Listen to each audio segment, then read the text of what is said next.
Bueno, pues el viernes cuando nos despedíamos del Café de Periodistas, del debate, nos enterábamos de una triste noticia, y es que un vuelco precisamente en Femés, en este caso de la carretera que va desde Playa Blanca a las curvas de Femés, un coche que se salía, no se sabe las causas exactas, por lo visto iba a bastante velocidad, y fallecía una joven de unos 45 años de edad, era por lo visto nacionalidad peruana y creo que trabajaba en la zona de Playa Blanca, iba con otra persona, ella iba, digamos, en el asiento del copiloto y fallecía instantáneamente tras ese aparatoso accidente de tráfico. Pero además después se han registrado otros 2 vuelcos más a lo largo de la semana, uno en la carretera de Taiche hacia Teguise, hacia Nazaret, y otro, si no me equivoco, también puede ser en la de, no me acuerdo, pero en otra de Tía, en la carretera de Tía, en la carretera de Tía. Vamos a saludar a don Pedro Martín. Buenas tardes, Jorge, don Pedro. ¿qué tal? ¿Cómo está Buenas usted, don tardes. Pedro? Muy bien, yo tuve la oportunidad de ver el estado en el que se encontraba el coche. Nosotros le decimos la caza olímpica, la de la curva aquella donde ya se han producido accidentes con muerte. El coche estaba destrozado. ¿Se refiere al de...? Al de bajando de Teguise a vale. La Vega Taiche, Sí, ¿no? sí. En la curva estaba el coche a mucha distancia a la derecha. Y es que yo no sé quién iba adentro, pero volvió a nacer. Creo que iba una si no persona. le pasó nada. Creo que iba a ser una persona, estaba creo que con herida, pero por suerte, que tengamos entendido, sigue... Esa zona es muy sigue con peligrosa, vida. ¿eh? Sí, es muy peligrosa. Bueno, es que ya, mira, Pedro, es peligrosa toda. Valentín Ollane, buenas tardes. Buenas tardes, Jorge. Yo sigo insistiendo, vamos a saludar también a Andrés Martín. Buenas tardes, Andrés, ¿cómo está? Buenas tardes, Andrés. Antes de nada, sentido pésame. Buenas tardes, Jorge. Sentido pésame por el Sí. fallecimiento de tu padre, ya lo hemos recordado aquí, en cualquier caso, de todo el grupo mediático. Sí, lo vi. Gracias a todos. Bueno, pues digo, hablando precisamente de fallecimiento, por desgracia, de una persona joven, en este caso, pero yo lo que te iba a comentar, Valentín, Pedro y Andrés, es que yo no sé si a ustedes, si es una cuestión, una percepción mía, pero es que cada vez se conduce peor. Lo vengo diciendo porque es como una campaña que intento, de lo poco que podemos decir a los que nos escuchan, sobre todo la velocidad. Lo más importante es la velocidad. Ayer mismo, cuando sobre las 2:15, yo pasaba a las 2 del mediodía, 2:15, pero sobre las 2:15, 2:30 se caía, es decir, 5 o 10 minutos antes de pasar, se caía un cable que iba desde Indelaza a Industrias Canarias, que atraviesa, ahí estamos viendo, un cable de alta... En la LZ2. En la LZ2, ya subiendo, pasando Indelaza hacia Tía, para entenderlo, ¿no? Y bueno, la suerte es que cayó. Es verdad que no había mucho tráfico a esa hora, porque yo pasé 10 minutos antes y no había mucho tráfico, había tráfico, pero no mucho. Estaba mojado, ¿no? Sí, sabe que estaba cayendo chubasco intermitente por toda Lanzarote. Y bueno, menos mal que los bomberos actuaron provisionalmente, por lo menos para que no se cortara el tráfico el menos tiempo posible. Así Y sobre todo que no pasó ningún coche despistado. Efectivamente. Porque claro, oye, también ver eso, o sea, te despistas a veces con el tema del móvil, Claro. y hay un Bueno, vuelco, si hubiera sido pues, de noche, no lo hubieran claro, visto. no lo hubieses visto. No lo hubieran visto. No, que un coche hubiera frenado, un primer coche o algún coche que Efectivamente. frena bruscamente y que alguien le venga por detrás. Por eso digo lo de la velocidad, y es que lo digo porque hay un médico, amigo mío, ya jubilado, que me lo viene diciendo desde hace mucho tiempo. Dice, no sabría la gente los accidentes, sobre todo mortales, que se ahorrarían si no fueran a más de 80 kilómetros por hora. Es decir, porque para todo, para si hay un imprevisto delante que tú no ves, pues no choque, no se produzcan unos choques en cadena, para todo. Si alguien se cruza, ayer mismo después venía... Incrementa la peligrosidad mucho la velocidad. Dice que a 50 kilómetros por hora, que no vas a ir a 50, pero ya es bastante... Incluso él decía que a 70 es una velocidad idónea para salvar muchas vidas. 70. Pero hombre, 70... Yo sé que para muchas veces, si usted ve que no hay coche, pues puede ir más, pero si usted ve que hay muchos coches, por ejemplo, en la autovía, que es donde está habiendo muchos accidentes. Y eso que ahí tenemos la suerte que no son frontales, la que va de Arrecife al aeropuerto. Menos mal que ahí no son frontales, y entonces por eso hay muchos accidentes, pero por suerte muy pocos son mortales. Hay algunos, lo han habido. Pero en la velocidad de 80 kilómetros por hora yo creo que es una velocidad programada, no es como estudiada. Yo me acuerdo en Las Palmas de Gran Canaria, toda la zona de la avenida marítima, en la época de Soria había muchos accidentes. También, me acuerdo. Porque, claro, son 3 carriles y invita un poco, pero claro. La velocidad, antes iba muy rápido allí. Con mucho vehículo se sobrecargaba y Claro. había accidentes que bloqueaba todo. Bueno, tú lo conoces bien también, Valentín. Y entonces se redujo obligatoriamente a 80. Y cuando yo llegaba de Lanzarote y llegaba a Las Palmas, yo ¿sabes? Te pedía más, pero tú veías que todo el mundo, claro, a todo el mundo le habían cascado multas porque se habían Porque puesto había rada, y también descendió, rada. y descendió el número de accidentes notablemente. Pero mira, fíjate que aquí en la autovía, cuando sales de la rotonda del Cabildo, sí. tiene como, hay tres señales de tráfico diferentes. Una que es no más de 60, cuando sale justo detrás. Cuando después, sale. Sí, después la siguiente es 100 y después ya la siguiente es 120, ¿no? El máximo. No, 120, no, perdona. Ahora ya es 100. Antes sí se Sí, permitía. no, pero antes, no, creo que entonces es 80 y después es Sí, 100, quiero puede decir. ser. Y cuando sales de la rotonda, tú ves realmente que ya la gente, o sea, cuando sales de la rotonda y ya vas a coger para el aeropuerto, ya Es la que gente aquella- va una vez a mayor a menos- velocidad de El 60. quitamiedo, perdón, que estaba pegado saliendo de esa rotonda, yo creo que eso ha durado un mes cada uno de los que han puesto allí. Pues se ha cambiado cada 2 por 3. Sí, ahí es uno de los Igual. puntos negros, ahí donde más accidentes hay. Y sobre todo, Andrés, que lo hemos comentado muchas veces, el tema de la utilización del móvil. Incluso el poner todo lo hemos hecho, cambiar de emisora, ¿no? Si estás escuchando una emisora que ya te aburre y tal, y cambias a otra.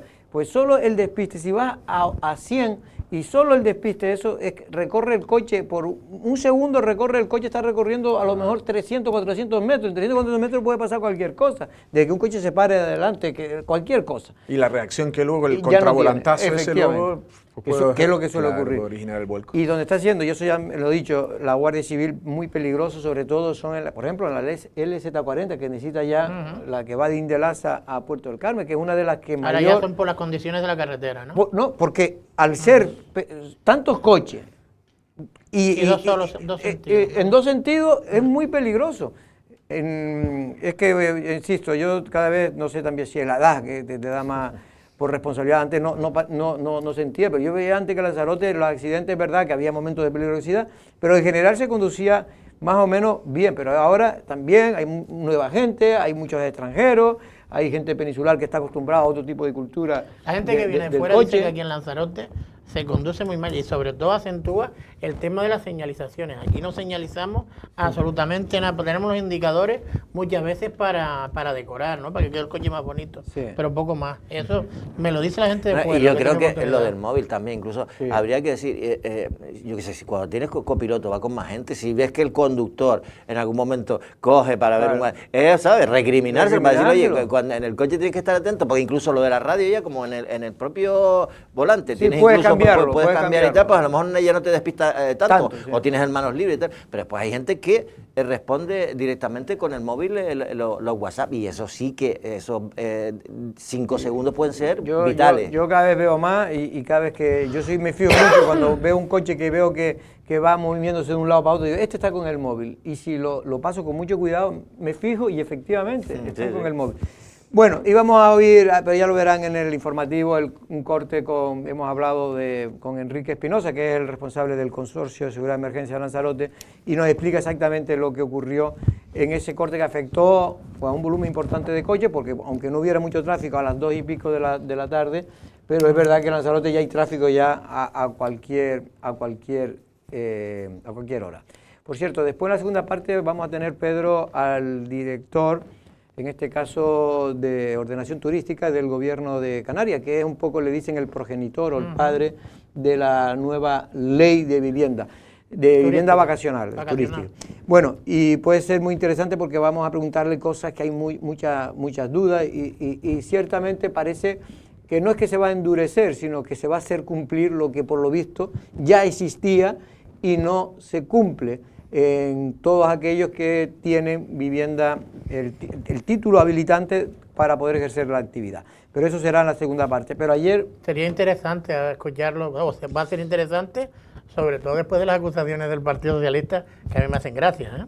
Porque, lo digo la nota de prensa, si vas a hablar de ella, la nota de prensa del Partido Socialista, Dolores Corujo, responsabilizando a Osvaldo del problema que hay con la vivienda vacacional por haber crecido en su mandato de 2.000 a 5.000 o 6.000. Digo, pero su mandato también se produjo el incremento de la violencia en en Oriente Medio, también será responsable Osvaldo Betancourt.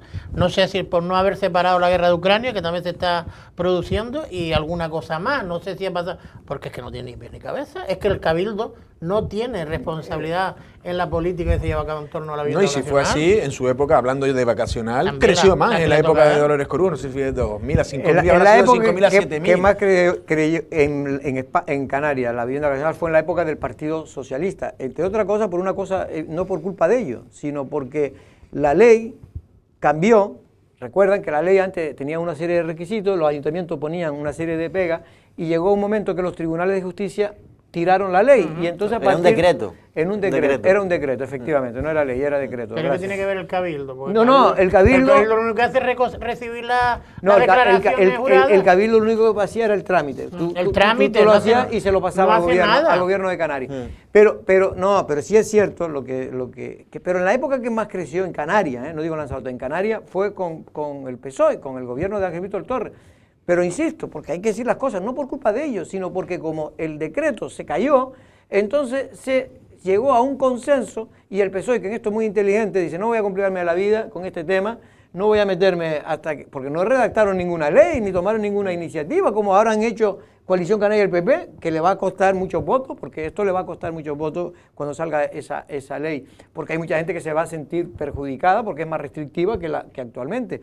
Y entonces lo que va a pasar es que creció más porque simplemente había que hacer una declaración jurada, es decir, que usted decía que cumplía con todo lo que allí decía, y como nadie le inspeccionaba, pues no se daba, todo el mundo pidió licencia. Y es verdad que en la época de Dolores Corujo hubo momentos que hubo menos porque fue el tema de la pandemia, coincidieron, y después aumentó, en total fue un 7%, y en la época que lleva Osvaldo ha crecido en ese intervalo de años. Pero es que eso es clave porque al final, o sea, era el modelo que se seguía, porque hay que ponerse en situación, y con lo del COVID se creía que ya el turismo iba a cambiar, que ya nada iba a ser igual, y fue todo lo contrario, al revés, fue más de lo mismo. Y una de las cosas que se decía que podrían ser ideales, sobre todo en situación de confinamiento, era, yo me acuerdo, las primeras, en el 20, que fue el año tal, yo cogí, me acuerdo, de unas vacaciones en una villa en Fuerteventura, y era como lo ideal, y claro, empezó a prosperar, y ahora es un efecto contrario. Y pues al final es que es eso, no era ni tan malo ni tan bueno, o al revés. Los efectos económicos yo creo que eran más o menos buenos. El problema es que afectaba a la oferta regulada de viviendas turísticas, es decir, a los hoteles, apartahoteles, que son gente que pues ellos dicen que han pagado y han cumplido una serie de requisitos que muchos grandes tenedores pues no lo camuflaban, lo que era un apartahotel lo hacían en vivienda vacacional, ¿no? Yo creo que a ver, a mí me parece súper positivo que sobre todo allí donde hay lagunas legales y todo eso, pues se intente regular para que todo el mundo tenga las mismas armas con las que podés jugar y saber a tener. Yo creo que eso es positivo. Y después con lo de lo que comenta Pedro del comunicado del PSOE, yo decía también esta mañana en la radio, digo, es que además, fíjate tú, cuando se presentó el informe de carga turística, lo hizo Dolores Corujo, había una separata que era sobre el turismo vocacional, y no la sacaron en esa rueda de prensa que dieron a conocer, y no la sacaron porque resulta que dijeron, coño, pues si resulta que donde ha crecido más el Lanzarote, la vivienda vacacional son en ayuntamientos que están gobernados por gente socialista. Y claro, es simplemente... En Tía y Yaiza es donde más ha crecido la vivienda vacacional. Playa Honda también, San Bartolomé. Y en Playa Honda, San Bartolomé era el otro ayuntamiento, y Aría también, salían Aría, Tías y tal, como los que exponencialmente habían crecido porcentualmente. Porcentualmente, claro. La sacan porque el próximo domingo hay una manifestación, si no hubiera... Porque es que no tienen ni responsabilidad Loli, ni responsabilidad... Si se dan cuenta, Osvaldo, los últimos 4 o 5 comunicados que ha sacado el Partido Socialista, y ya había una editorial o un trasmayo de Lancelot Digital que lo decía desde hace ya 3 semanas, que iba a apuntarse a la ola del tema de la protesta, por si sale bien, decir que ellos ya... allanando el terreno, además, también para la manifestación. E incluso creo, Valentín me comentaba afuera, que ya ha habido algún acto, digamos, en Lanzarote, sí, lo he visto, de turismofobia. Lo he visto en las redes, se está moviendo mucho en las redes la gente que va a convocar en la manifestación del próximo día 20, de Canarias tiene un límite y Lanzarote tiene un límite, y después hay Islas Resistentes, creo que hay otra cuenta en Instagram, y he visto esta mañana que bueno hubo un acto este fin de semana que ecologistas se metieron dentro del hotel Papagayo Arena.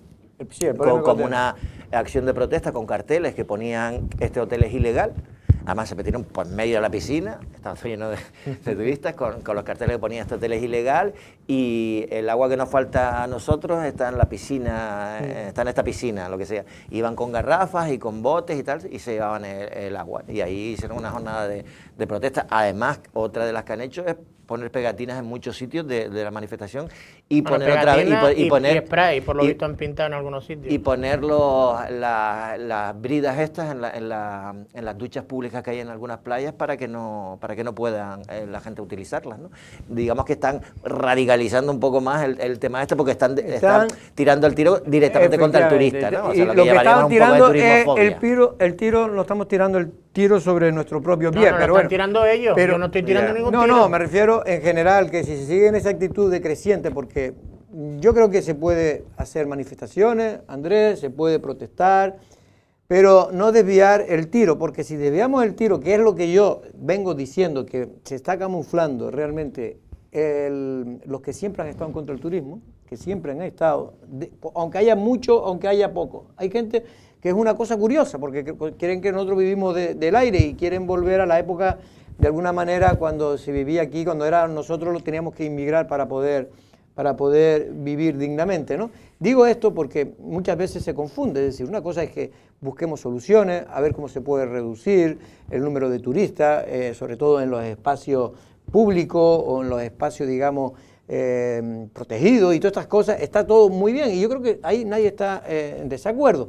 Pero yo creo que el 90%, por no decir el 98% de la población de la sociedad está a favor de seguir viviendo bien, de que tengamos una buena sanidad, porque es que a veces no se dan cuenta de que la sanidad, si tenemos una buena sanidad, dentro de lo que cabe de la buena sanidad, gracias a que el turismo genera actividad económica y ingresos, o también tenemos profesores, y gracias a que también el turismo, o también podemos pagar a nuestros dependientes, gracias al turismo, porque a veces se cree que esto viene solo, ¿no? No, esto es porque si Canarias fuera pobre y no tenía dinero, pues tendríamos unos hospitales mucho peores, tendríamos una educación mucho peores y no tendríamos ni dependencia para nuestros mayores. Yo creo que el modelo nuestro, por supuesto que todo es mejorable, claro, pero lo que se tendría que funcionar bien es que no se perdiera el 50% del agua en red. Lo que se tendría que conseguir es que urbanísticamente y administrativamente se propugnara más vivienda pública, acorde a un crecimiento y a un desarrollo sostenible. Por ejemplo, en Lanzarote hay conciencia, por ejemplo, eso de las piscinas, eso es mentira. Hay una conciencia, y tú lo sabes bien, de que la gente, por ejemplo, el islote de la Fermina, se quiso hacer el proyecto de César, eso quedó en la época de César.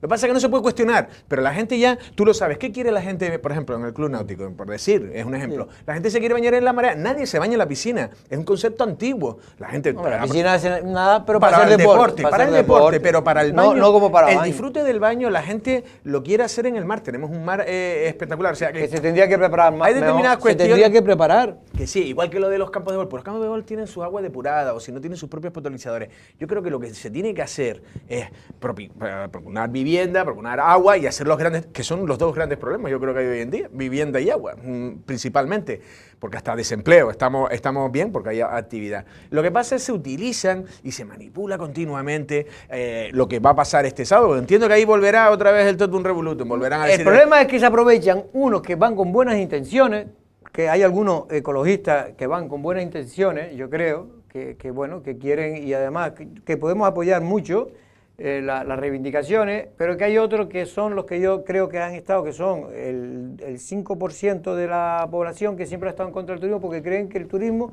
es negativo, en sí mismo como concepto es negativo, ¿no? Es una cosa curiosa, pero es así.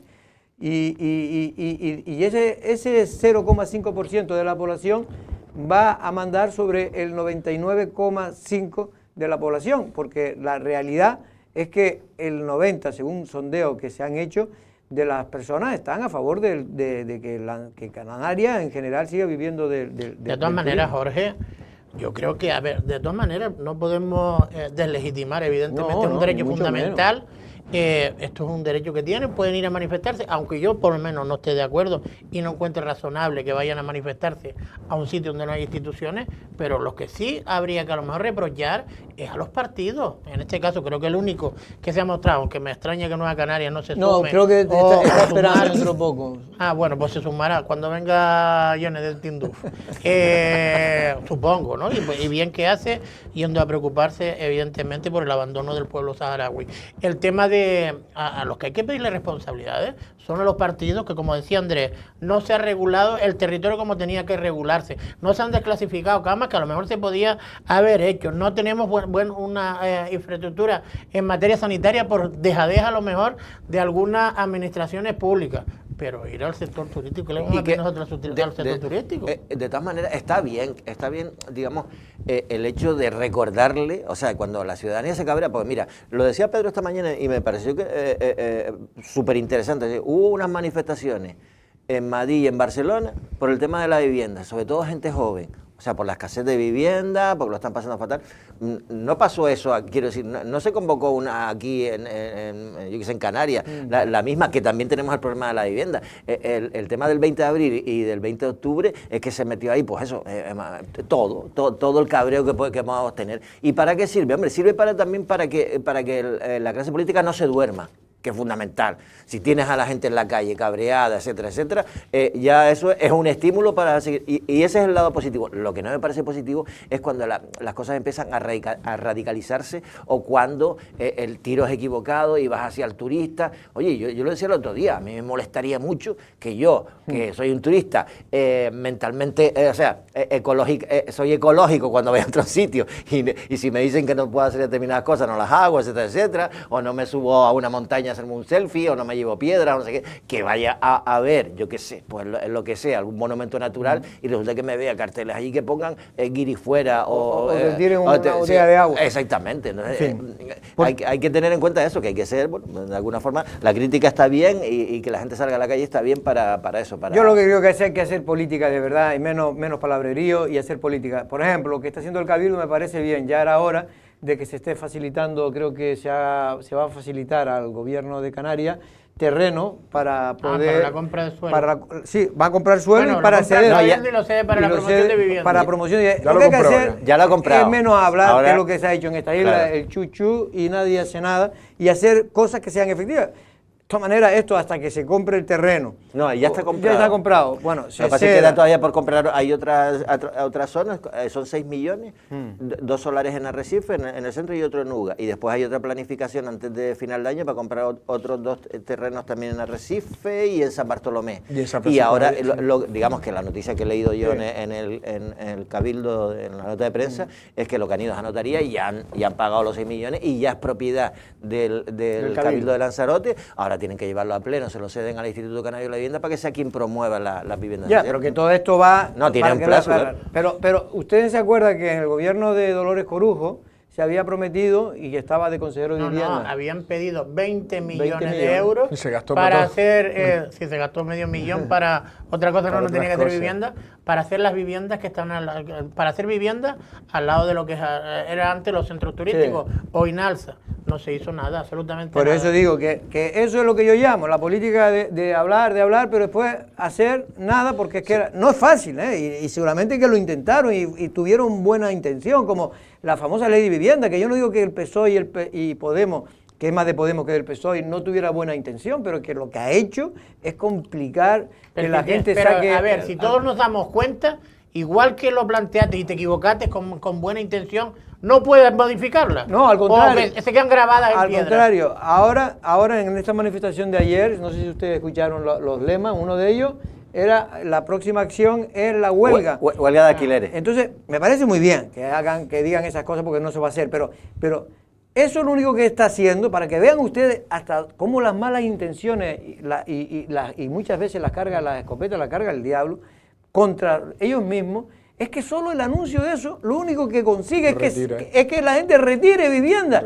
Pero fue como el PSOE cuando sacó esta ley de vivienda, era para castigar a los que tenían muchas viviendas y A tal. los grandes tenedores. A los grandes tenedores. Al final, al único que ha beneficiado a los grandes tenedores, que tienen servicios jurídicos, que tienen gente para poderte echar o no echar.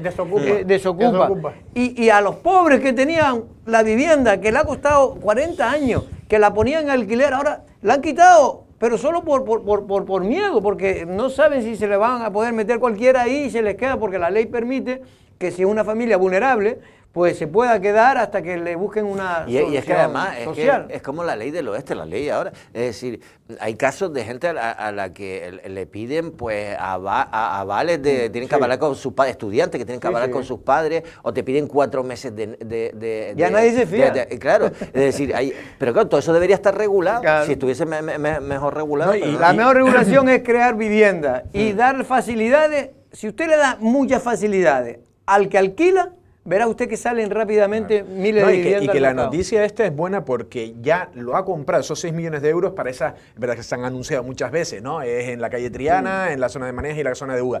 Pero ya se están anunciando, hay calles, calle Arado, calle Góngora, en San Francisco Javier y luego en San Bartolomé. Es decir, ya se están poniendo las bases para que luego, porque ahora volveremos a, el Cabildo pone y serán estas 4 zonas, pero se comprará. Y estas que vayan funcionando y que las de Maneje, el otro día me pasaba Van a comprar más zonas. Claro, eso es. Y tienen nombre. Calle Arado, calle Góngora. El problema es que no se va a poder entrar en funcionamiento esa vivienda hasta dentro de 2 o 3 años como mínimo. Pero bueno, pero por lo menos hay que empezar, porque si se hubiera empezado la anterior legislatura, ya algunas se hubieran hecho. Es verdad, porque hay que decirlo todo, que el gobierno de Canarias, es verdad que por fin aprobó las viviendas que ahora se están... El decreto de medidas urgentes. No, las viviendas que se están construyendo ahora en Maneje vienen de esa época, pero no fueron capaces de ponerlo ellos en marcha, tuvieron que ponerlo esto, pero es verdad que menos mal que ellos hicieron el adelanto para poder empezar. Por eso digo que estas cosas, de querer apuntárselos tanto, si ahora Osvaldo se va,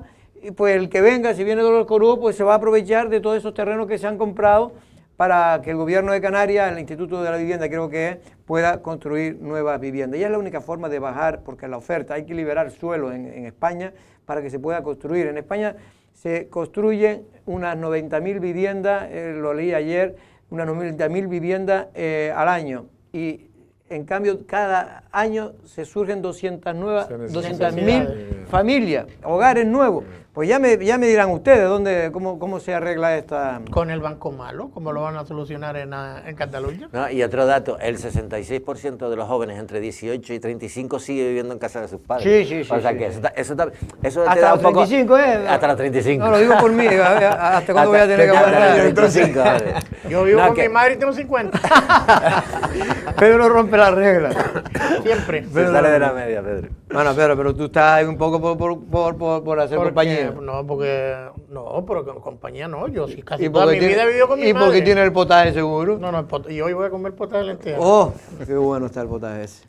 Bueno, vamos a cambiar de tema porque también el caso Koldo, Ávalo, Alama, o ¿cómo es? Aldama. Aldama. Víctor Aldama.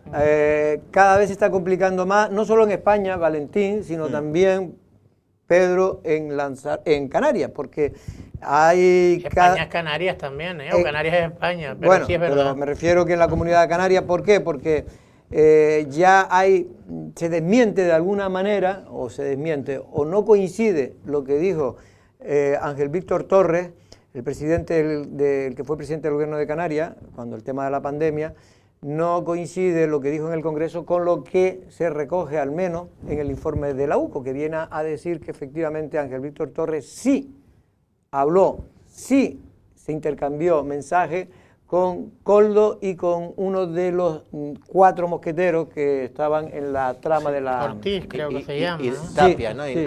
Ignacio. Ignacio Ortiz Tapia, creo que No, fue. Ignacio Ortiz Tapia fue con el que se reunió, según el informe Que fue el que hizo de intermediario la UCO. con Mega Eurofins, Megalab, Megalab, sí. que son laboratorios que... Los PCR. ellos no tienen culpa, ellos le hicieron una oferta y ellos pues vendieron. Para mí con el informe de la UCO, que al fin y al cabo es un informe sobre la investigación que ha hecho Sí, la eso para el Guardia juez. Civil, pero para mí la noticia más, lo más noticiable es que el actual ministro de Política Territorial y expresidente del gobierno de Canarias mintió. Es así de sencillo. ¿O no digo toda la verdad?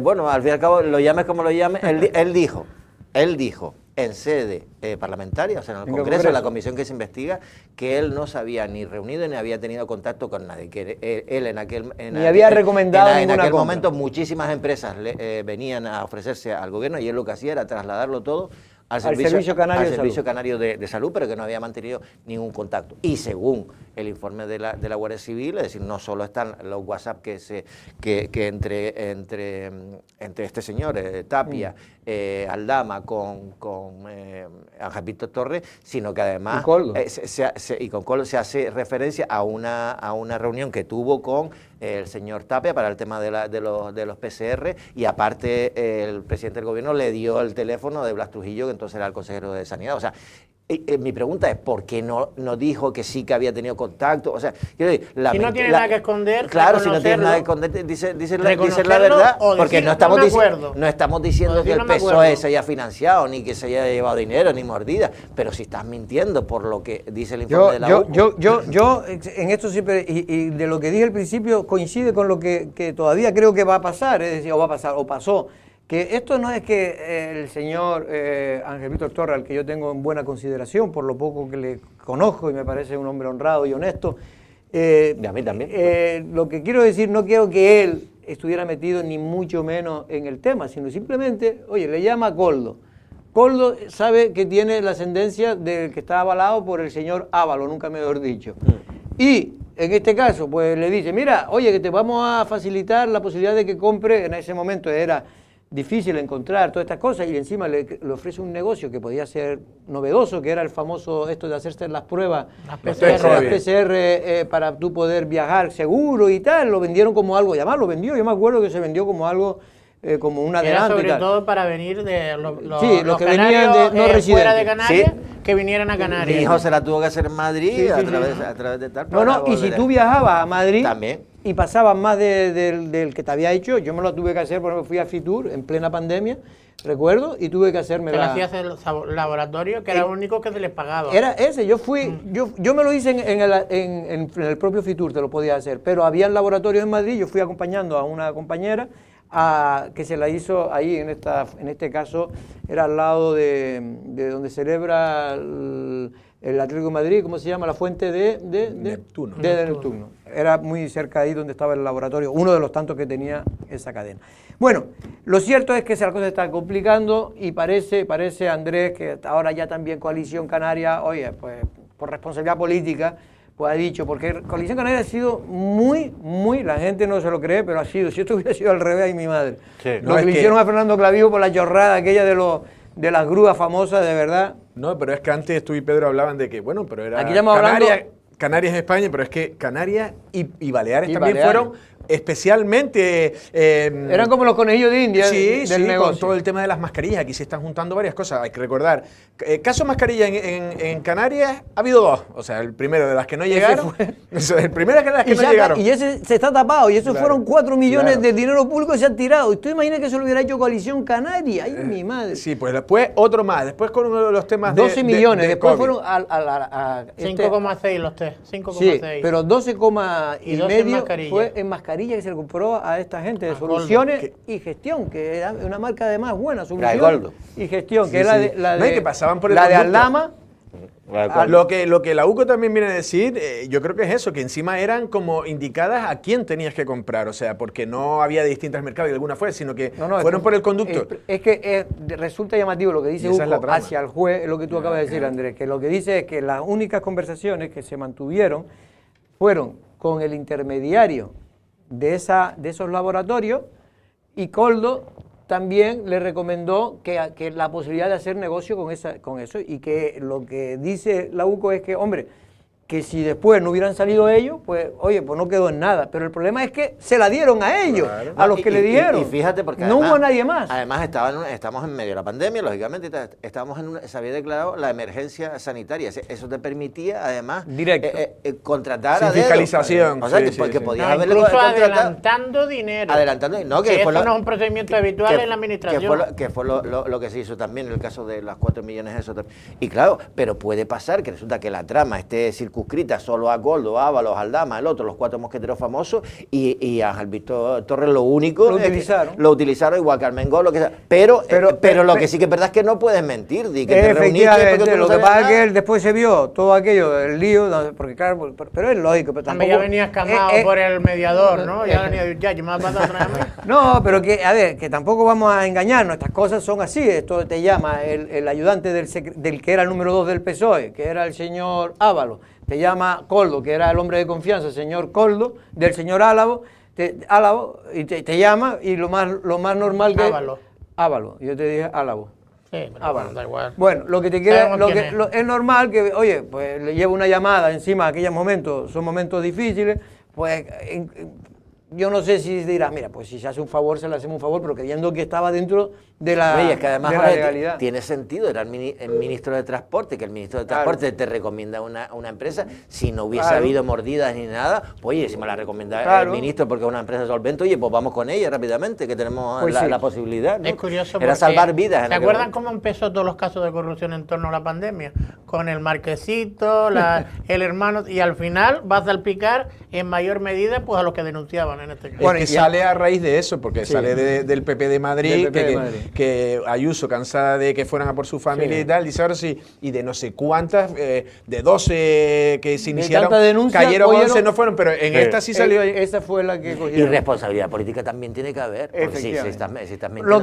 Y Coalición Canaria ha sido muy suave, ha pedido al PSOE que tome algunas medidas en relación con esa responsabilidad política, pero la de ver si uno es responsable público. Fernando Clavijo Oderreco creo que ha dicho que ella no quiere hacer sangre porque en fin, porque conoce al señor Ángel Víctor, que ya no quieren que sean diferentes partidos, son gente y le cuesta...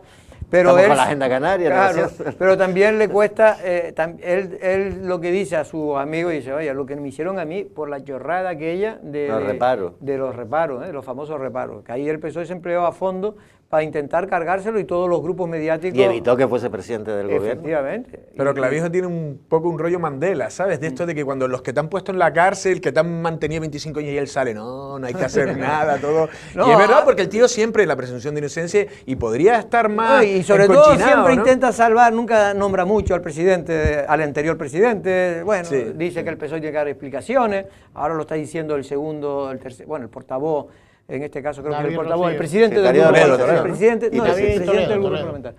Andrés, te tengo que echar porque ahora viene Miguel Ángel Rodríguez, que es el director. Si quieren saber todo el tema en torno a cómo va a ser finalmente la nueva ley de vivienda vacacional que va a regular a partir de enero, febrero seguramente, esta actividad en Canarias y en Lanzarote en particular, pues no se vayan.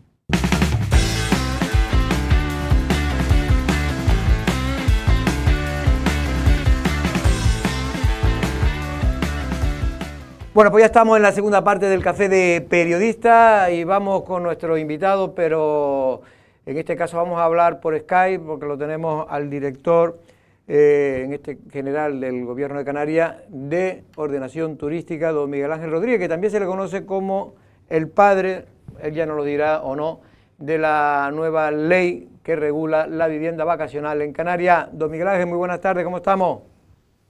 Buenas tardes, muy bien. Hoy se llama la expresión progenitor, pero acepto la paternidad. Bueno, Miguel Ángel, lo cierto es que una ley no podía ser de otra manera, incómoda para mucha gente, complicada, porque no se sabe uno si se queda corto o se pasa, son este tipo de no sé si usted conoce el juego de las 7:30, ¿no? Que no sabe uno si se queda corto o se pasa, ¿no? Pero ciertamente lo bueno de una ley, me decía una vez mi padre, que ya murió, era la que no contentaba a nadie. Me parece que usted lo ha conseguido, ¿eh? Nosotros decimos que es sobre todo una ley equilibrada. Lo que buscamos es el equilibrio. Y desgraciadamente el equilibrio no es popular en este país. Yo pongo siempre el ejemplo, me gusta mucho el fútbol. El otro día el ministro de Turismo ponía de ejemplo a Andrés Iniesta. Él es barcelonista y yo soy amante del fútbol y respeto mucho al Barcelona, pero soy madridista. Y digo que el gran mérito de Ancelotti es buscar el equilibrio. Sí, es una ley que busca el equilibrio porque hay intereses contrapuestos. Evidentemente, los propietarios y los explotadores de viviendas turísticas tienen unos intereses muy concretos, legítimos, y el resto de la ciudadanía, aquellos que están del lado del derecho a la vivienda digna y adecuada, aquellos que no pueden acceder a la propiedad, a un alquiler de vivienda, o aquellos que defienden la protección del entorno urbano, la protección de la identidad de nuestros pueblos y ciudades, pues efectivamente tienen intereses contrapuestos. Creemos que es equilibrada, creemos que la ciudadanía terminará entendiéndolo y somos optimistas. Nunca, jamás se puede contentar a todos, ojalá, imposible. Don Miguel Ángel, yo le decía esta entrada una especie de broma, pero lo cierto es que nos gustaría saber ahora mismo en qué momento está el proyecto de ley, o como se llame, no sé si anteproyecto de ley, borrador, ¿en qué momento está?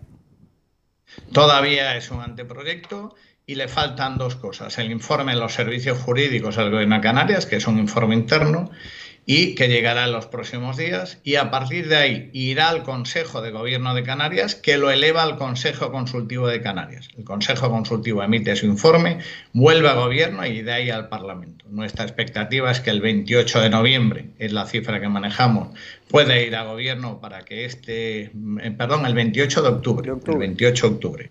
Pueda ir a Gobierno para que lo eleve al Consejo Consultivo de Canarias, que lo emita, se ha acordado el trámite de urgencia a la mayor brevedad posible, y que en noviembre pueda entrar en el Parlamento. Eso es lo que nos falta. Es decir, que a día de hoy sigue siendo anteproyecto. Será proyecto cuando llegue finalmente al Gobierno y hasta ahí puede sufrir ajustes. Es decir, para terminar, para que todo el mundo lo sepa en este sentido, para principio del próximo año podría estar en vigor.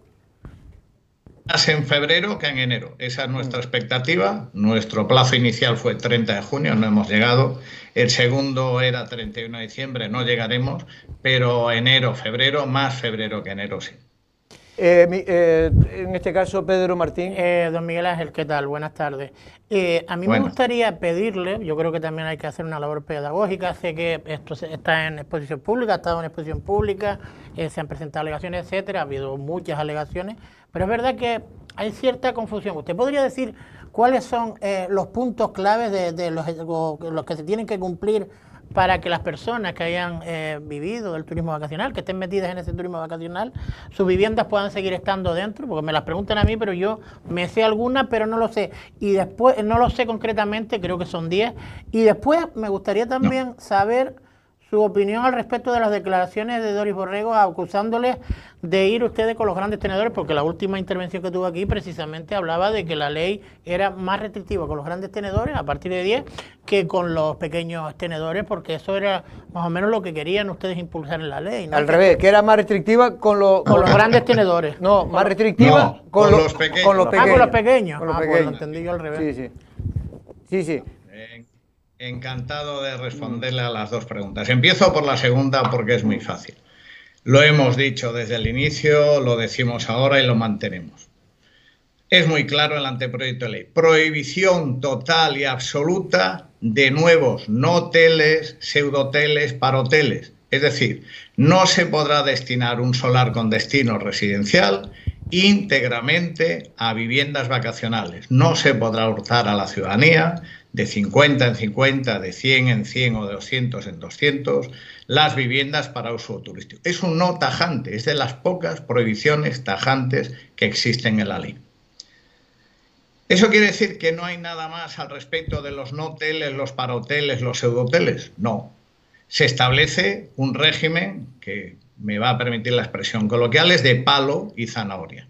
¿Cuál es la zanahoria? Los que ya existen, porque nuevos no puede haber prohibición tajante al respecto, los que ya existen se les permite que llamen a la puerta del ayuntamiento por si quieren modificar en el ayuntamiento el planeamiento urbanístico y transitar a hoteles o apartamentos.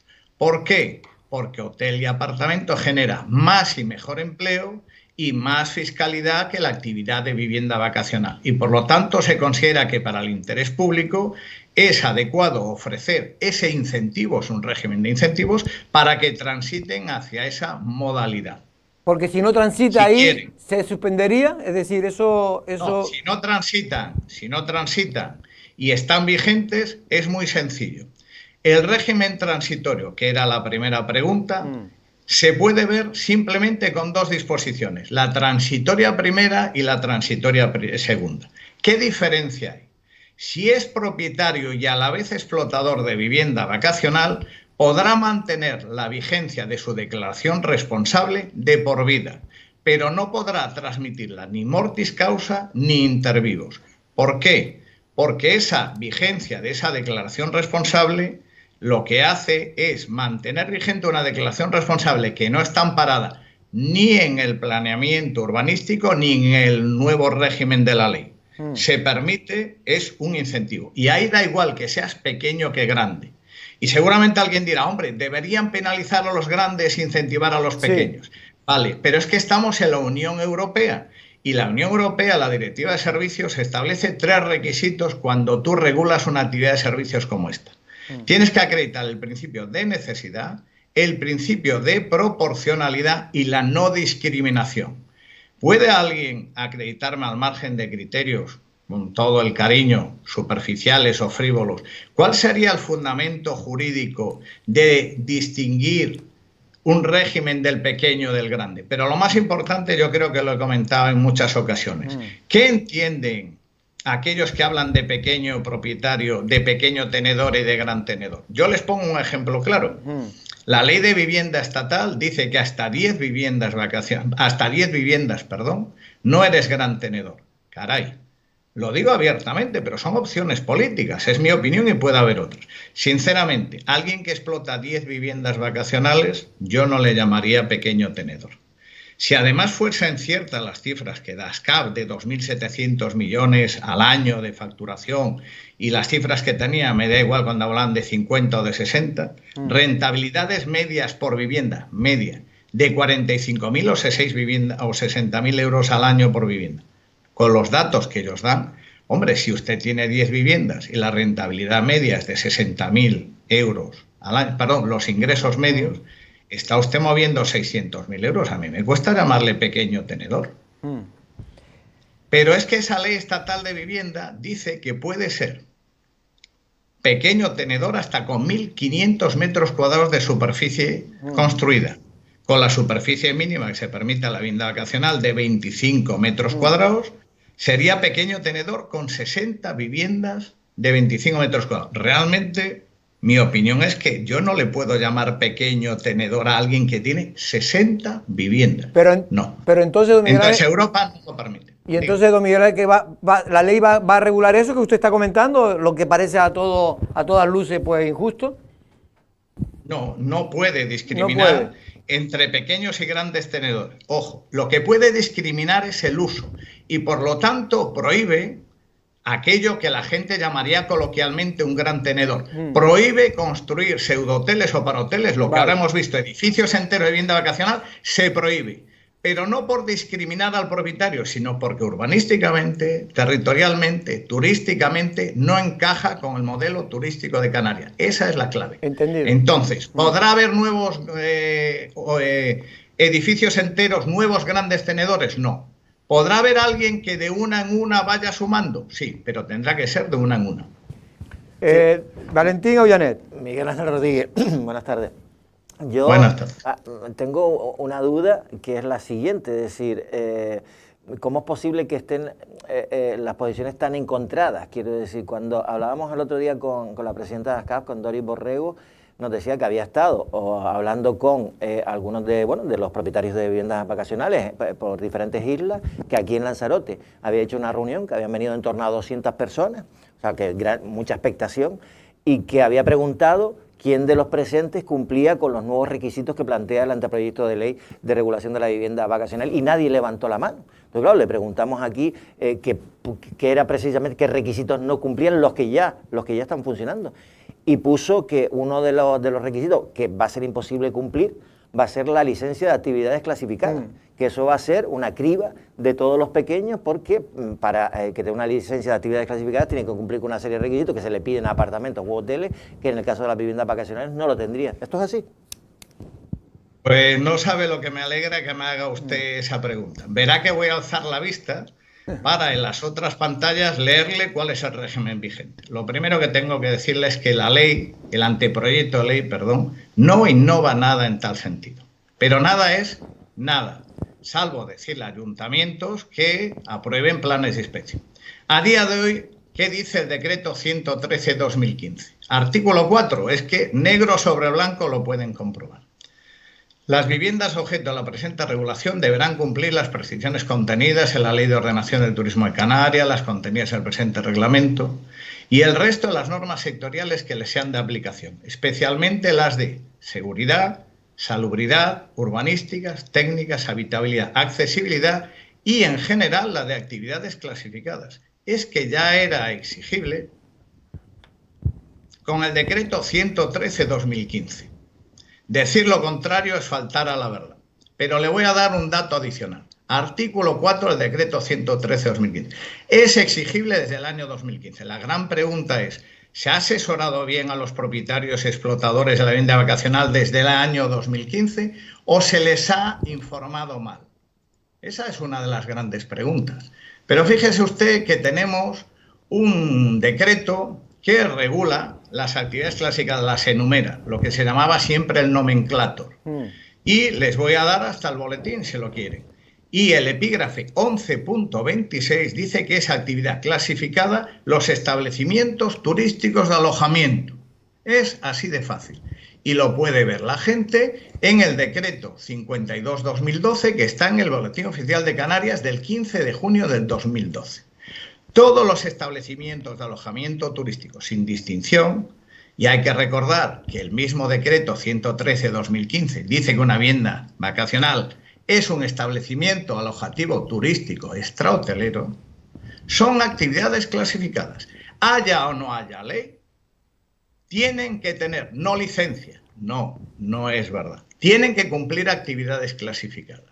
¿Y cómo se cumple actividades clasificadas? Pues con algo muy sencillo, con una comunicación, cuyo modelo pueden coger, yo pongo el ejemplo últimamente, el de Granadilla de Abona, pero es que el propio reglamento de la Ley de Actividades Clasificadas tiene su propio modelo, es así de sencillo.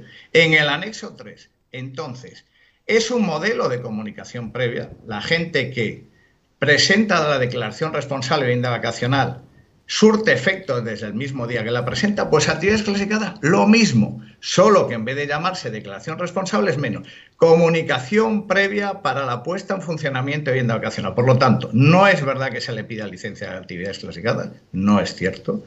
No es cierto que el anteproyecto innove en ese sentido, lo exigía la propia norma de vivienda vacacional y lo exige la Ley 7/2011 de actividades clasificadas y su reglamento. Entonces, si tiene alguna duda, encantado de resolverse. Por eso, es que tenemos la duda, porque también hay gente que nos mandan mensajes, no ahora, pero sí nos los mandaron cuando sabían que íbamos a entrevistarle. Y en este sentido, usted está diciendo para entenderlo, es decir, que la licencia de actividad ya se exigía con la anterioridad. No. En actividades clasificadas hay dos regímenes, el de licencia y el de comunicación previa. El que se exigía y se exige desde el año 2015 es comunicación previa de actividades clasificadas. Es un matiz, pero no es licencia. Es decir, el ayuntamiento no le tiene que contestar. Desde que presenta la comunicación previa al interesado, en el ayuntamiento ha cumplido. Es decir, más fácil, imposible. Y además es cubrir un formulario, insisto, que lo tienen en el anexo 3 del reglamento de la Ley de Actividades Clasificadas. Pero para que le dé esa comunicación, don Miguel Ángel, tendrá que cumplir una serie de requisitos, ¿no? ¿Y un proyecto o qué? Tiene que presentar una comunicación previa acompañada de una documentación que, si quiere, les leo el contenido. Bueno, alguna... Es lo mismo, claro. Tú tienes que cumplir una norma. Les pongo el ejemplo de Granadilla de Abona. Sí. Y dice, comunicación previa de apertura. ¿Qué le piden? Estoy leyendo. Todo lo que yo les leo lo puede ver la gente gratis. Autorización expresa a la comunidad de propietarios en el caso de que así se establezcan los respectivos estatutos. 2. Copia del alta al IAE o declaración censal de la actividad. 3. Certificado de la instalación eléctrica de baja tensión emitido por instalador. 4. Documento técnico redactado y firmado por profesional competente y justifique el cumplimiento de las condiciones mínimas de seguridad. 5. Certificado de eficiencia energética. 6. Certificado de revisión periódica de la instalación individual de gas y aparatos. Fotografía al interior de la vivienda. Seguro de responsabilidad civil. Justificante el pago de la tasa. La gran pregunta es, ¿podría realmente funcionar un establecimiento alojativo extrahotelero llamado vivienda vacacional sin que sepamos si se ha revisado el gas? ¿Podría funcionar sin que sepamos si cumple contra incendios? Si tiene piscina, resulta que podemos almacenar el cloro donde queremos, con el pH, que hay riesgo de explosión si se junta, o que hay riesgo de fallecimiento si inhalo el cloro y no lo tengo bien. Esa es la pregunta. Pero claro que la comunicación previa tiene que ir acompañada, la de actividades clasificadas de documentos. Igual que la declaración responsable de vivienda vacacional tiene que ir acompañada de, y pueden ver el modelo que lo tenían anexo al 113-2015, que si quieren se lo leo, que también me lo tengo por aquí. Sí. Vale, pues lo tenemos por acá. Mire, lo tienen en el Boletín Oficial de Canarias del 28 de mayo de 2015. Vale. Y dice, es el modelo, es el anexo 2, y dice, datos mínimos a incluir en la declaración responsable del inicio de la actividad. La parte primera es identificación de la persona declarante, segundo, localización de la vivienda vacacional, otros datos. Le pone ahí número de alta en el impuesto de actividades económicas, teléfono de atención y tal. 4. Extremos de que ha de contener la declaración responsable para el inicio. Leo, la persona que la suscriba ha de declarar bajo su responsabilidad como mínimo los siguientes extremos. Primero, que la vivienda cuyos datos se ha hecho constar, apartado 2, reúne los requisitos previstos en el reglamento que regula las viviendas vacacionales de la comunidad autónoma. Y le pone entre paréntesis, detallarlos. Que dispone de la documentación que así lo acredita y que se compromete a mantener el cumplimiento de estos requisitos. Es decir, quien haya firmado esta declaración responsable, cuyo modelo tiene en el Boletín Oficial de Canarias número 101 del 28 de mayo del 2015, habrá declarado, de acuerdo con el artículo 4, que cumple seguridad, leo, salubridad, urbanismo, condiciones técnicas de habitabilidad, de accesibilidad y actividades clasificadas. Pero la pregunta entonces, don Miguel Ángel, es que de los que están dados de alta con esa, hasta ahora, la mayoría no cumplirían. ¿Qué es lo que decía? Por lo que nos dicen, hay un porcentaje significativo que no, pero la pregunta es para ellos. ¿Cómo usted ha hecho una declaración responsable que no se ajusta al modelo que está en el boletín? ¿Cómo usted ha hecho una declaración responsable que no se ajusta a las condiciones de seguridad salud? Entonces, ¿qué hay? ¿Una falsedad? ¿Una inexactitud en los datos esenciales? Porque lo que pedían esencialmente, don Miguel Ángel, era la habitabilidad, era lo que te exigían. Si tenía el... No, caballero, no. Le leo el artículo 4, literalmente. Tiene que cumplir las normas sectoriales. Leo, no me lo invento. Artículo 4. Seguridad, salubridad, urbanísticas, técnica, habitabilidad, accesibilidad y actividades clasificadas. Y le puedo decir una cosa. El otro día teníamos unas jornadas con la Asociación Española de Asesores Fiscales. Sí. Y me llevé una alegría porque gente que se acercó pueden entender que una parte significativa del auditorio no era muy proclive al anteproyecto, otra parte. Y se acercó un explotador de varias viviendas vacacionales, miembro de esa asociación, y me permití hacerle una pregunta. Pues es que yo tengo tal, oiga, ¿y usted cumple actividades clasificadas? Porque me dice todo el mundo que no. Y dice, oiga, yo soy una persona seria, me gasté mi dinero en el ingeniero, en el arquitecto y cumplo todo. Entonces podemos preguntar, ¿puede la gente circular en el coche sin seguro porque cuesta dinero, sin ETV porque cuesta dinero, sin el carné porque cuesta dinero? ¿Verdad que no? Pues esto es lo mismo. Si alguien declaró que cumplía, insisto, y por eso les agradezco mucho la llamada, y les he leído y les he dado el boletín, no. Si alguien no cumplía, la pregunta es, ¿por qué no regularizan a día de hoy? Todavía no está la ley. ¿Será porque no cumplen habitabilidad? ¿Será porque el gas no cumple? Pongo ejemplos para que se me entienda. Sí. ¿Será porque no cumple el gas? ¿Será porque la instalación eléctrica no cumple? Entonces, es tan sencillo como esto. El problema no es solo un incumplimiento formal. El problema es que la oferta turística tiene que ser segura, accesible, urbanísticamente habilitada. El usuario tiene que estar tranquilo y tiene que saber que no va a reventar. O si tiene que escapar. Les he leído lo de Granadilla de Abona. Oiga, pues me parece muy bien. Oiga, es que el recorrido, ¿dónde lo pone aquí? Fíjese usted, lo que dice Granadilla de Abona, como ejemplo. Documento técnico redactado y firmado por profesional competente que justifique el cumplimiento de las condiciones mínimas de seguridad en caso de incendio exigibles a la vivienda, que no son lo mismo si es un edificio colectivo, una vivienda unifamiliar, y a las zonas comunes del edificio que sean necesarias para realizar la evacuación completa hasta un espacio exterior seguro conforme a lo establecido en el Código Técnico de Edificación. Tal. ¿No es razonable que tenga que cumplir con eso? O la pregunta es, ¿puedo tener una vivienda vacacional que no cumpla con el Código Técnico de Edificación DBSI? ¿Qué opinan ustedes? Yo creo que no se debe permitir. Última pregunta. Venga, don Miguel, Pedro, a mí Martín. me gustaría hacer un Pues poquito de política. Una pena porque yo estoy encantado de que me las haga. Me gustaría Pero hacer el tiempo ya no tenemos más. un poco de política ficción, ponernos en febrero, siendo optimista, marzo, con la ley aprobada. Me gustaría saber cuántas camas cree que va a haber dentro recogidas, si va a crecer tanto como hay algunos partidos que dicen, que va a haber un número desorbitado de camas dentro del régimen de turismo vacacional, si van a contar también como camas turísticas y si por tanto va a estar masificado o saturado el sector turístico. Buena pregunta.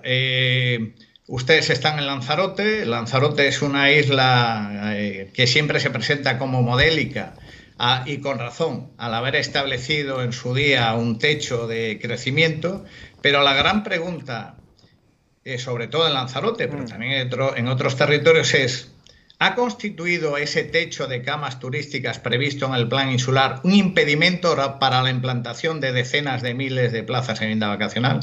Y la respuesta la tienen ustedes, no. La siguiente pregunta es: ¿debería constituirlo? Sí. ¿Es que acaso el turista, el huésped que viene a una vivienda vacacional no consume agua, no consume electricidad, no alquila coches, no genera residuos? La pregunta es: ¿cómo no le aplico ese techo? Pues hay que ajustar el planeamiento y aplicárselo. Hay gente que reivindica, y como bien dice usted, son opciones políticas, un techo diferente. No le apliquemos a la vivienda vacacional el mismo techo que a los hoteles. Y yo pregunto, ¿por qué? ¿Qué diferencia hay entre unos y otros? Y no me lo han argumentado, pero a lo mejor me lo pueden argumentar. A la primera pregunta... Sí, diga, termine, Miguel Ángel. Sí, a la primera pregunta. El otro día estaba también representantes del Colegio de Economistas. Entran en la página web del Colegio de Economistas, verán el informe que hicieron sobre el modelo turístico y la vivienda en Canarias, y ellos mismos ponen de manifiesto que en toda Canarias, el otro día dije una emisora de 16.000, anoté el dato el otro día, 12.000, creo que 558, viviendas vacacionales están en apartamentos turísticos. Y lo digo con una sonrisa, pues, manifiestamente ilegales e ilegalizables, porque no están en viviendas. Por eso, la necesidad de comprobar y verificar. El que está ilegalmente tiene que salir porque hace competencia desleal al que está legalmente. Y legalmente hay miles y miles de viviendas vacacionales. Las churras son una cosa... Digo, ¿cuánto tiempo tendría uno que tiene ahora una vivienda vacacional, que ha hecho la declaración jurada y tal, para poder adaptarse a la nueva normativa? ¿Cuánto tiempo tendría? Sí, si no cumple, pues hasta que entre en vigor la ley, todavía puede legalizar. Le pongo un ejemplo. Usted va a la ITV y no pasa, y en la ITV hay deficiencias graves, menos graves. Para el que tiene deficiencias graves dice, oiga, no puede circular con el vehículo, pero ¿verdad que lo puedes llevar al taller y repararlo y lo pasas? Pues hasta que entre en vigor la ley, la pregunta es, ¿regularice usted? ¿Y una vez que entre en vigor ya no se puede regularizar? No, lo que tiene que actuar es la comprobación en materias de actividades clasificadas de los ayuntamientos, la comprobación de la declaración responsable de turismo por los cabildos, y si el cabildo comprueba que ha habido falsedad, omisión o inexactitud de carácter esencial de la declaración responsable, la ley de procedimiento administrativo le dice: tiene usted que dejar sin efecto esa declaración responsable inexacta, con omisión grave o incluso en su caso con falsedad, y durante al menos 3 años no podrá ejercer la actividad. Esa es la novedad del anteproyecto. 3 años, lo siento mucho, es como si te retiran el carné por haber cometido una infracción. Pues en este caso, el plazo de sanción sería de 3 años. Es decir, que una vez eso tendría que haberse hecho una inspección para comprobar efectivamente. Esa es la gran pregunta. ¿Tenía que hacerse? No. Siguen teniendo ayuntamientos la obligación de hacerlo. El gran cambio de la directiva de servicios es que en lugar de tenerle parado a usted, que quiere emprender una actividad, esperando a que el ayuntamiento le dé la licencia, 3 meses, 6 meses, espérate, chacho, tranquilo, ya veremos. No. La directiva de servicios dice, la licencia o la autorización es excepcional. Chacho, tú arranca con la declaración responsable, pero no mientas, porque la administración, en lugar de tenerte parado, correrá detrás de ti para ver si has dicho la verdad. Y si has dicho la verdad, duerme a pierna suelta. Esa es la diferencia. Y otra duda que me han preguntado, una persona que tenga en alquiler vacacional actualmente la vivienda, ¿lo pasa al regular, al normal, al alquiler normal? ¿Puede volver de nuevo después al alquiler vacacional? Cuando quiera, si el planeamiento urbanístico que surja, o si no surge en 5 años, las normas de aplicación subsidiaria a la ley se la permite, sí, cuando quiera. Ese cambio de uso es reversible. Es reversible. Pero ojo, siempre, si ahora lo abandona, podrá volver si el planeamiento urbanístico municipal, o si no lo hay en 5 años, cumple con las condiciones de la ley. Claro, sí. Pero tiene que comunicarlo previamente que va a abandonar la actividad. Claro.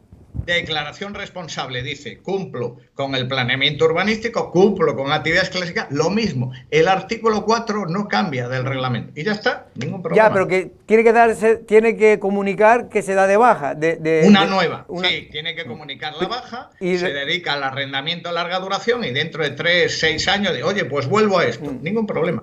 Siempre que se lo permita el planeamiento. Y siempre que cumpla con toda la normativa, evidentemente. Efectivamente. A nadie le deja matricular en la universidad si no ha terminado el bachillerato y no ha pasado la PAU. Pues, don Miguel Ángel, de verdad que muchas gracias. Es verdad que esto es un tema muy complejo porque hay muchos intereses encontrados. Es un negocio que para muchas familias, más allá de los grandes tenedores que usted yo creo que dice bien, es decir, una persona que tiene 10 pisos no creo que yo pueda ser un pequeño tenedor. Pero bueno, los que tienen 1, 2, que pueden ser, que utilizan en verano para su familia, pero a lo largo del año lo utilizan para ganar unos extras, pues esos quizás sean los que más se puedan ver perjudicados indirectamente con la nueva normativa. Para no verse perjudicados, les pido por favor que se lea la transitoria primera. Y si son propietarios y explotadores, tienen que ser las dos cosas. Normalmente una sola vivienda no te da para un explotador. Si son propietarios explotadores, podrán quedarse de manera indefinida hasta que transmitan mortis causa o inter vivos. Vale. Y si les da esa rentabilidad tal y no cumplen con todo, regularicen antes. ¿Dónde está el problema? Ahora, si quiero seguir y que miren para otro lado, o como yo digo, una amnistía urbanística, que haberlas las ha habido en Canarias, o un indulto urbanístico turístico, nuestra opción política es no. Pero no por capricho ni por ideología, no porque sería contrario a la efectividad del derecho a la vivienda digna y adecuada de los 2.200.000 canarios, no porque sería contrario a la preservación del entorno urbano, no porque sería contrario al modelo turístico, etcétera, etcétera, etcétera. Pues mira, nos tenemos que ir. Me quedó una pregunta en el tintero que tenía también aquí, que era el tema de la moratoria, que usted era partidaria de hacerlo en el tránsito de la aprobación de la ley y no fue posible, y eso según el PSOE y otras fuerzas políticas pues han servido para crecer en este caso la oferta, ¿no? Que ha crecido la oferta de vivienda vacacional. Crecen todas las comunidades autónomas, crece en Europa, crece con iniciativa legislativa o no. Todas las normas autonómicas, toda la normativa incluso de la Unión Europea, empieza hablando de la proliferación de la vivienda vacacional. Una parte es achacable, sí, sin duda. Eso que llaman efecto, oye, por si acaso. Pero otra parte es el crecimiento natural en los últimos años en todos los territorios. Pues muy gracias, lo dicho, de verdad, muchas gracias, muy amable. Hasta otra ocasión. Buenas tardes. Cuando quieran, a su disposición. Gracias a ustedes. Muchas gracias. Don Pedro, nos tenemos que ir corriendo porque se ha cumplido el tiempo. También don Valentín Aullanet, no tenemos más tiempo. Regresamos mañana a la misma hora. Buenas tardes.